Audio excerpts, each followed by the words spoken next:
Huawei සමාගමේ next level tab එකක් මේ වෙනකොට රිලීස් වෙලා තියෙනවා. අද අපි කතා බහ Huawei MatePad Pro 13.2 tab එක ගැන අපි යමු වීඩියෝ එකට.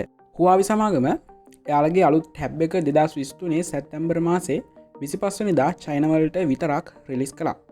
මේ අලුත් Huawei tab එක ගොඩාක් ලස්සන විදිහට අපිට බලා ගන්න පුළුවන්. එහෙම නැත්නම් ගොඩාක් ලස්සන ලුක් එකක් මේ tab එකේ තියෙනවා. ඒ වගේම තමයි මුලින්ම මේ ෆෝන් එක එහෙම නැත්නම් මේ tab එක අපේ අතට ගන්නකොට අපිට මුලින්ම ෆීල් වෙන්නේ මේ tab එකේ තියෙන ඩිසයින් එක. මොකද ඒ ඩිසයින් එක ගොඩාක් ලස්සනට ඒ කට්ටිය නිර්මාණය කරලා තියෙන. විශේෂයෙන්ම ඒ tab එකේ තියෙන ඩිස්ප්ලේ එක. මේ ඩිස්ප්ලේ එක පුළුවන් තරම් යාලා ෆ්‍රේම් එක අඩු කරලා ඩිස්ප්ලේ එක වැඩි කරලා තමයි මේ පාර නිර්මාණය කරලා තියෙන්නේ. විශේෂයෙන්ම මේ ඩිස්ප්ලේ එක OLED ඩිස්ප්ලේ එකක්.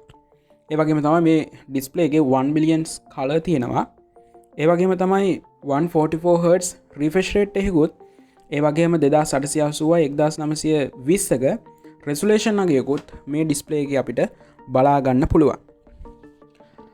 මේ සුපිරි ටැබ් එක Huawei ලාගේ HarmonyOS 4.0 කියන OS එකේ තමයි රන් වෙන්නේ. ඒ වගේම මේ ෆෝන් එක ලෝකයේම කතා බහ කරපු Huawei ලාගේ අලුත්ම චිප්සෙට් එක වෙන Kirin 9000S කියන චිප්සෙට් එකත් එක්ක තමයි මේ ෆෝන් එකත් අපිට බලා ගන්න පුළුවන්. ඒ වගේම Malion 910 කියන GP එකත් මේ ටැබ්ලට් එකේ අපිට බලා ගන්න පුළුවන්. මේ ටැබ් එකේ අපිට SIM එකක් දාලා පාවිච්චි කරන්න බෑ. මොකද මේක Wi-Fi කනෙක්ට් කරලා තමයි පාවිච්චි කරන්න පුළුවන් වෙන්නේ. මේ ටැබ් එකේ හાર્ඩ්වෙයාර් ගැන අපි පොඩ්ඩක් කතා කරලා බලනකොට මේක අපිට version 3කින් බලා ගන්න පුළුවන්. ඒ තමයි 12GB RAM එක 256GB මෙමරියක්, ඒ වගේම 12GB RAM එක 512GB මෙමරියක්, ඒ වගේම 16GB RAM එක 1TB ස්ටෝරේජ් එකක් විදිහට තමයි අපිට මේක බලා ගන්න පුළුවන් වෙන්නේ. මේ ටැබ් එක අපිට කලර්ස් තුනකින් මිලදී ගන්න පුළුවන්. ඒ තමයි black, white, green කියන කලර්ස් වලින්.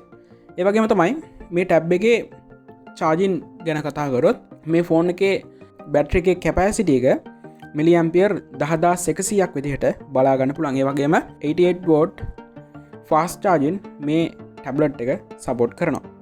ඒ වගේම මේ ටැබ් එකේ ස්ටීරියෝ ස්පීකර් සිස්ටම් එකක් තියෙනවා. මේ ටැබ් එකේ ස්පීකර්ස් 6ක් අන්තර්ගත වෙලා තියෙනවා කියලා සඳහන් වෙලා තියෙනවා. අවසාන වශයෙන් අපි කැමරාව ගැන කතා කරොත් මේ ටැබ් එකේ බැක් එකේ කැමරා ලෙන්ස් දෙකක් තියෙනවා. ඒ තමයි 13 මෙගාපික්සල් වයිඩ් ලෙන්ස් එකකුත් 8 මෙගාපික්සල් අල්ට්‍රා වයිඩ් ලෙන්ස් එකකුත්. ඒ වගේම තමයි මේකෙන් අපිට 4K 30fps ෆ්‍රේම් වලින් අපිට රෙකෝඩ් කරගන්න පුළුවන්. ඒ වගේම ෆ්‍රන්ට් කැමරා එක ගැන කතා කරොත් 16 මෙගාපික්සල් 1 කැම් එකක් අපිට සෙල්ෆි කැම් එක විදිහට බලා ගන්න පුළුවන්. ඉතින් මං හිතනවා මෙන්න මේ Huawei ලාගේ MatePad Pro 13.2 කියන මෙන්න මේ ටැබ් එක ගොඩාක් සාමාන්‍යයෙන් යුනිවර්සිටි වලට යන, ඒ වගේම ගොඩක් ප්‍රොෆෙෂනල් විදිහට වැඩ කරන්න කැමති හැමෝටම වගේ ගොඩක් ගැලපෙන දෙයක්. හැබැයි මේ ෆෝන් එකෙත් අපිට Google සර්විස් බලා ගන්න හැම්බෙන්නේ නැහැ. තියෙන්නේ Huawei ලාගේ HMS කියන සර්විස් තියෙන. ඒ කියන්නේ Huawei මොබයිල් සර්විස් තමයි මේ ෆෝන් එක අපිට බලා ගන්න පුළුවන්. ඒ වගේම Huawei ලාගේ ෂෙයාරින් පහසුකමත් මේ ටැබ්ලට් එක අපිට බලා ගන්න පුළුවන්. ඉතින් මම හිතනවා එයාලා මේ එලියට දාපු Huawei MatePad Pro කියන මෙන්න මේ ටැබ්ලට් එක ගොඩාක් වටිනවා අපිට. ඒ වගේම තමයි ගොඩාක් හොඳ ප්‍රොඩක්ට් එකක් කියලා අපිට සඳහන් කරන්න පුළුවන්. ඒ වගේම මම හිතනවා ඔයාලත් මේ වීඩියෝ එකෙන් මොනවා හරි දෙයක්, ඒ කියන්නේ මම හිතනවා ඔයාලා මේ වීඩියෝ එකෙන් මේ ටැබ්ලට් එක ගැන යම් අවබෝධයක් ලබා ගත්තා කියලා. ඉතින් ඔයාලා කැමති නම් මේ වීඩියෝ එකට කැමති නම් ලයික් එකක් දාන්න. ඒ වගේම වීඩියෝ එක හොඳයි නම් කමෙන්ට් එකක් දාන්න.